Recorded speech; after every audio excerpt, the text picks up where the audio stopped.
aside from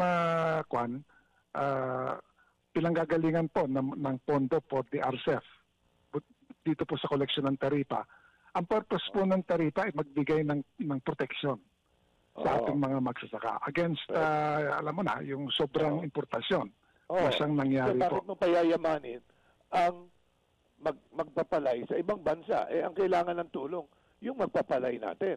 Eh, sila sadhana na sila sa subsidiya ng kanilang gobyerno.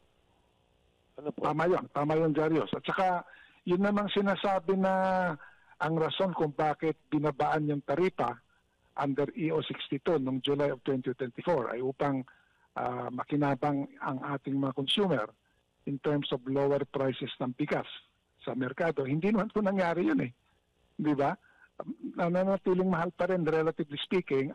Alam mo ba, Jarius, ngayon, ang isang kilo ng imported rice with the lower tariff of 15% at saka yung napakababang presyo ng imported rice, it's only about 26 pesos per kilo.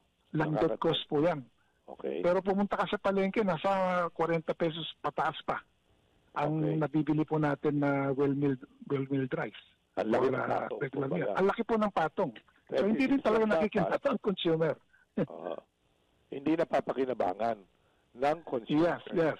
Tama po. At saka, hindi tumatalab yung ano nila, yung pinapakay nilang epekto sa mamimili na mumura to 26. Kasi 40 pataas pa rin. So mali ang patakaran na gawing 15% lang ang taripa. Ibalik na dapat doon sa dating 35 to 50%. At ibigay sa lokal na magpapalay yung tulong na makukuha mula sa koleksyon ng taripa. Correct. At saka ang mahirap maintindihan, Jarius, mismo Secretary Laurel, inaamin niya na dapat itaas na yung taripa para yung presyo din ng palay medyo makaka-recover.